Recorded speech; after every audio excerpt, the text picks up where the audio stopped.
તેથી આજે આપણે એવો નિયમ છે કે આપણે નિરજ છે, આપણે ઘેરે સંતાન નથી તો કોઈ સાધુ સંતો આવે એને જમાડી પછી આપણે જમવાનો આપણો આશ્રયનો ધર્મ છે.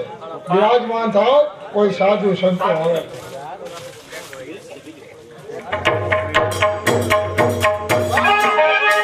મારા ગુરુના આદેશ પ્રમાણે એ બ્રાહ્મણનું મકાન છે ત્યાં જ હું આવી પહોંચ્યો. સામે બને દંપતી બેઠી છે. નમો નારાયણ, નમો નારાયણ, નમો નારાયણ.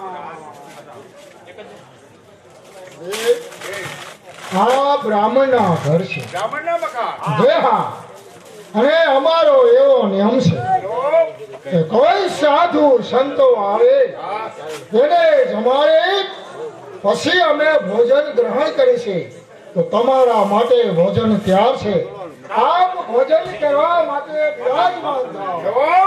સાધુ સંતોને જમાડી પછી તમે ભોજન કરો. મારે એવો નિયમ છે કે તમારે ત્યાં કોઈ નાનું બાળક હોય મારી સાથે બેસી ભોજન ગ્રહણ કરે તો જ હું ભોજન હર હર કરો. ભૂદેવ, અમે બને દંપતીઓ નિર્વળ છે. અમારે સંતાનમાં કાંઈ છે જ નહીં.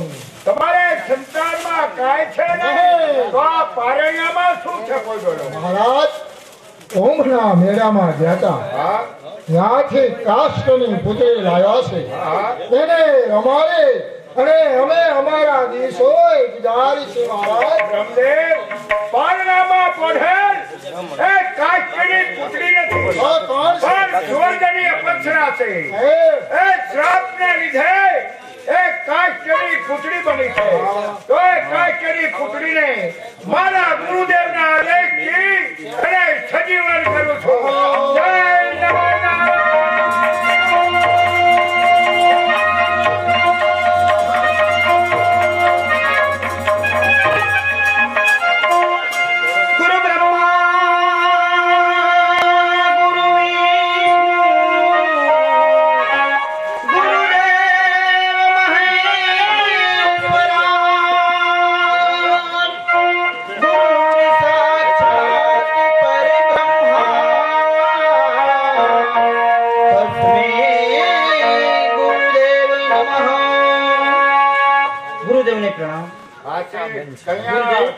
એક કાષ્ટની પુત્રીમાં મારો વાસ હતો તો આ જળમાંથી ચૈતન્ય બનાવવાનું કારણ? કાષ્ટની પુત્રીમાં તારો વાસ અને જળમાંથી ચેતન બનાવવાનું કારણ એ કે મારો ગુરુનો તને આદેશ છે. અહીંથી તારે પાતાળ ભૂમિમાં જવાનું છે. ત્યાં સાસત્યા નામનો કાઠી મહાન ક્રોધિક છે. તેની સાથે પાણી ગ્રહણ કરી તારે તારવાનો છે. ત્યાંથી જેસલ જાડેજો તને લેવા આવશે. તેની સાથે પાણી ગ્રહણ કરી તેને તારવાનો છે. અને કચ્છમાં જાલ છે સધીર સેજ કામાંગ એને પણ તારે તારવાનો છે. આ ત્રણ પુરુષને તારીશ ત્યારે તારું નામ એ ધોરણ રાખવામાં આવે છે. આ ગુરુ જ્ઞાનની માળા એ તને અર્પણ કરું છું. મારા પાલક માતા પિતા આ સામે બેઠા એ તારા પાલક માતા પિતા છે.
માયા